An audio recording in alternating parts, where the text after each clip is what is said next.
আসসালামু আলাইকুম। বিষয়টি আমাদের মাতৃভূমির সার্বভৌমত্ব ও ভূ রাজনৈতিক ভবিষ্যৎ নিয়ে। আজ আমি আপনাদের সামনে সেই বিতর্কিক এবং স্পর্শকাতর বিষয়গুলো নিয়ে আসবো যা আমাদের দেশ ও অঞ্চলের ভবিষ্যৎকে নতুনভাবে সংজ্ঞায়িত করতে পারে। চলুন এই জটিল প্রেক্ষাপটটি উন্মোচন করা যাক, যেখানে আঞ্চলিক শক্তিগুলোর উচ্চাকাঙ্ক্ষা এবং আমাদের জাতীয় আত্মরক্ষার অদম্য সংকল্প মিলেমিশে এক নতুন আখ্যান রচনা করছে, যা কেবল একটি মানচিত্রের পরিবর্তন নয়, বরং একটি জাতির অস্তিত্বের প্রশ্ন।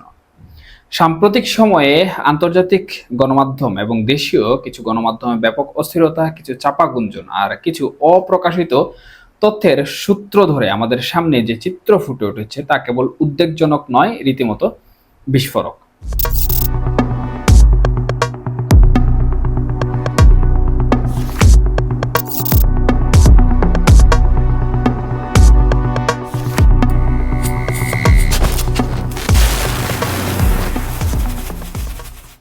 আমরা কথা বলছি বাংলাদেশের ভূ রাজনৈতিক পরিস্থিতি নিয়ে, ভারতের সম্ভাব্য সম্প্রসারণবাদী পরিকল্পনা নিয়ে এবং সবচেয়ে গুরুত্বপূর্ণ, এর মোকাবেলায় বাংলাদেশের অটল প্রতিরোধ ক্ষমতা নিয়ে। মনে হচ্ছে যেন অদৃশ্য এক যুদ্ধের পদধ্বনি শোনা যাচ্ছে, যার পূর্বাভাস আমরা পাচ্ছি সীমান্তে সেনা সমাবেশ বৃদ্ধি এবং কূটনৈতিক মহলের নানা ইঙ্গিতে। প্রশ্ন হলো, ভারত কেন হঠাৎ বাংলাদেশ নিয়ে এত আগ্রহী হয়েছে? কেন আক্রমণের পরিকল্পনা? আলোচনার শুরুতেই আসে একটি অত্যন্ত চাঞ্চল্যকর এবং বিতর্কিক তথ্য। সম্প্রতি একটি অপ্রকাশিত মানচিত্রের কথা সামনে এসেছে, যা ভারতের strategic expansion corridor stabilisation plan phase 2 এর অংশ বলে দাবি করা হচ্ছে। এই মানচিত্রে বাংলাদেশের ভূখণ্ডকে দুটি ভিন্ন, এমনকি ভীতিকর অঞ্চলে বিভক্ত করে দেখানো হয়েছে। একটি হলো ইস্ট বেঙ্গল রিজিয়ন এবং অন্যটি হলো রোহিঙ্গা ফেডারেটেড স্টেট। ভাবুন একবার, এটি কেবল কাগজে কলমে একটি রেখাচিত্র নয়, এটি আমাদের পরিচিত বাংলাদেশের মানচিত্রকে চিরতরে বদলে ফেলার একটি সুদূর প্রসারী এবং আগ্রাসী পরিকল্পনা। এর লক্ষ্য কি? দক্ষিণ এশিয়ার ভূ রাজনৈতিক চালচিত্র সম্পূর্ণ পরিবর্তন করা। এ ধরনের পরিকল্পনা কি কেবল কল্পনাপ্রসূত? ইতিহাস ঘাটলে দেখা যায় ভারতের আখণ্ড ভারত বা অখণ্ড ভারত গঠনের মতো কিছু ধারণার ভিত্তি রয়েছে, যা বৃহত্তর দক্ষিণ এশিয়াকে একটি একীভূত সত্তা হিসাবে দেখে। এই পরিকল্পনাগুলো কি সেই পুরনো উচ্চাকাঙ্ক্ষারই নতুন রূপ? যখন এমন মানচিত্রের কথা শোনা যায়, তখন প্রতিটি বাঙালির হৃদয়ে এক চাপা উদ্বেগ কাজ করে। কেন ভারত এমন একতরফা পরিকল্পনা নিয়ে ভাবে? এর মূল কারণ নিহিত আছে ভারতের নিজস্ব এক কৌশলগত দুর্বলতায়, যা তারা দীর্ঘদিন ধরে অনুভব করছে। ভৌগোলিকভাবে ভারত দুটি প্রধান অংশে বিভক্ত এবং এই দুটি অংশকে সংযুক্ত করে মাত্র 22 কিলোমিটার দীর্ঘ এক সংকীর্ণ ভূখণ্ড, যাকে আমরা সবাই শিলিগুড়ি করিডোর বা জনপ্রিয়ভাবে চিকেন নেক নামে চিনে থাকি। এটি ভারতের জন্য এক চরম নাজুক অবস্থা। কল্পনা করুন, যুদ্ধের সময় বা কোনো বড় সংকটে যদি এই করিডোর বিচ্ছিন্ন হয়ে যায়, তাহলে ভারতের উত্তর পূর্বাঞ্চলীয় রাজ্যগুলো মূল ভূখণ্ড থেকে সম্পূর্ণ বিচ্ছিন্ন হয়ে পড়বে। এই রাজ্যগুলোর সামরিক সরবরাহ, জনবল বা জরুরি সহায়তা পৌঁছানো অসম্ভব হয়ে পড়বে। এই চিকেন নেক ভারতের জন্য এক কৌশলগত দুঃস্বপ্ন, যা তাদের সর্বদাই তাড়া করে ফেলে। এই ভঙ্গুর সংযোগকে সুরক্ষিত করার জন্য তারা যে কোনো পদক্ষেপ নিতে প্রস্তুত, এমনকি যদি তার মূল্য হয় প্রতিবেশী রাষ্ট্রের সার্বভৌমত্ব। এই প্রেক্ষাপটে দুটি অত্যন্ত বিতর্কিক প্রস্তাবনা আমাদের সামনে আসে, যা আমাদের মনোযোগ দাবি করে। প্রথমত, ভারতীয় জনতা পার্টি বিজেপির ঘনিষ্ঠ এবং অবসরপ্রাপ্ত মেজর গৌরব আরিয়া সামরিক বিশ্লেষক হিসাবে তার কথা ভারতের সামরিক ও রাজনৈতিক মহলে বিশেষ গুরুত্ব বহন করে। তিনি প্রকাশ্যে রংপুর অঞ্চল দখলের মাধ্যমে শিলিগুড়ি করিডোরকে আরও প্রশস্ত করার কথা বলেছেন। তার যুক্তি, এটি ভারতের চিরস্থায়ী নিরাপত্তার নিশ্চয়তা দেবে।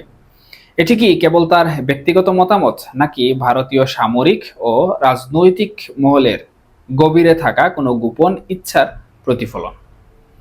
অন্যদিকে আমাদের তরুণ প্রজন্মের কাছে অত্যন্ত জনপ্রিয় ইনফ্লুয়েন্সার খান স্যার আরও এক ধাপ এগিয়ে গিয়েছেন। তিনি বাংলাদেশকে বিভক্ত করে রোহিঙ্গাদের জন্য একটি স্বাধীন রাষ্ট্র তৈরির প্রস্তাব দিয়েছেন, যার প্রতিরক্ষা ও পররাষ্ট্র নীতি থাকবে সম্পূর্ণ ভারতের হাতে। একজন তরুণ ইনফ্লুয়েন্সার মুখ থেকে যখন এমন স্পর্শকাতর প্রস্তাব আসে, তখন তা কেবল বিতর্ক সৃষ্টি করে না, বরং সামাজিক যোগাযোগ মাধ্যমে ভুল বার্তা ছড়িয়ে দিয়ে জনমনকে প্রভাবিত করার এক বিপজ্জনক প্রবণতা তৈরি করে। এই প্রস্তাবগুলো কেবল কথার কথা নয়, এগুলো বাংলাদেশের সার্বভৌমত্বের প্রতি সরাসরি এবং গুরুতর হুমকি, যা আমাদের জাতীয় অস্তিত্বের মূলে আঘাত হানে। তবে আমাদের মনে রাখতে হবে, বাংলাদেশ সেই দুর্বল রাষ্ট্র নয় যাকে সহজে মানচিত্র থেকে মুছে ফেলা যায়। আমরা একটি আত্মপ্রত্যয়ী এবং সামরিকভাবে সক্ষম জাতি। রংপুর অঞ্চলে বাংলাদেশের সেনাবাহিনীর শক্তিশালী ঘাঁটি রয়েছে, যা যে কোনো আগ্রাসন মোকাবেলায় প্রস্তুত। এর পাশাপাশি আমাদের সীমান্তরক্ষী বাহিনী বিজিবি এবং পুলিশ বাহিনীর দৃঢ় অবস্থান রয়েছে। আর সবচেয়ে বড় শক্তি তা হলো আমাদের জনগণের মধ্যে বিদ্যমান অপ্রতিরোধ্য দেশপ্রেম ও প্রতিরোধের চেতনা।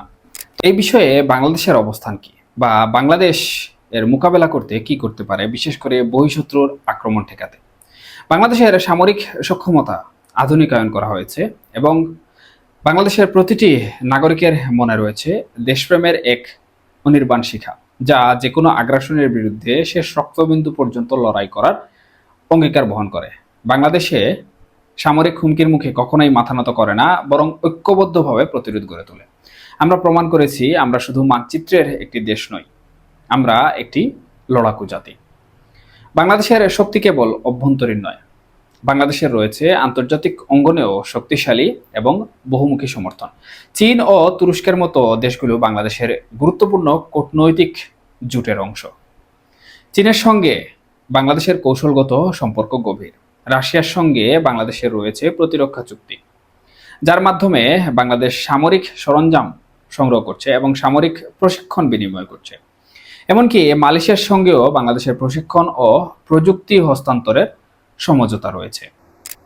এই বহুমাত্রিক জোটগুলো বাংলাদেশের নিরাপত্তা ও সার্বভৌমত্ব রক্ষায় অত্যন্ত গুরুত্বপূর্ণ ভূমিকা পালন করতে পারে। একবিংশ শতাব্দীতে বিশ্ব আর এককেন্দ্রিক নয়, এটি এক বহুকেন্দ্রিক বিশ্ব, যেখানে বাংলাদেশের মতো দেশের জন্য কৌশলগত জোট গঠনের সুযোগ অবারিত। এই জোটগুলো বাংলাদেশের সুরক্ষার ঢাল হিসাবে কাজ করতে পারে।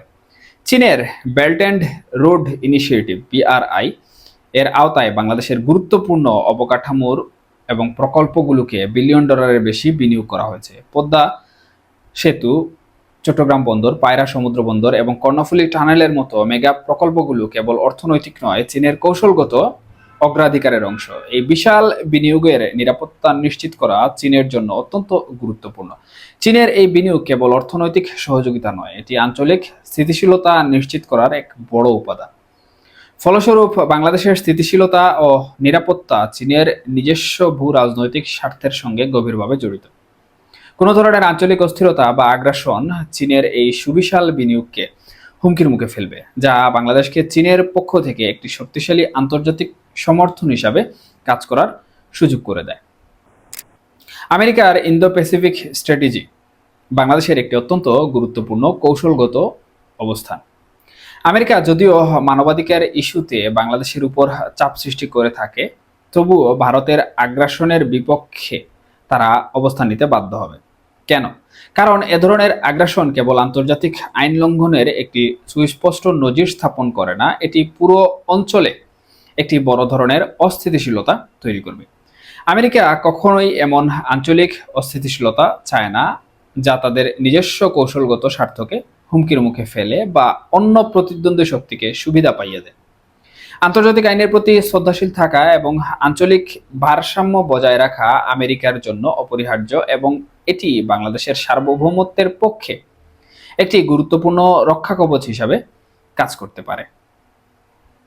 জুলাই মাসের আকাশে এক অদৃশ্য যুদ্ধের গন্ধ এবং সীমান্তে সেনা মোতায়েন বৃদ্ধির খবর আমাদের মনে এই প্রশ্ন জাগায়, বাংলাদেশ কি কেবল মানচিত্রের একটি দেশ হিসেবেই সীমাবদ্ধ থাকবে, নাকি ভারতীয় এইসব ষড়যন্ত্রের বিরুদ্ধে এক প্রতিরোধের অগ্নিশিখা হয়ে উঠবে?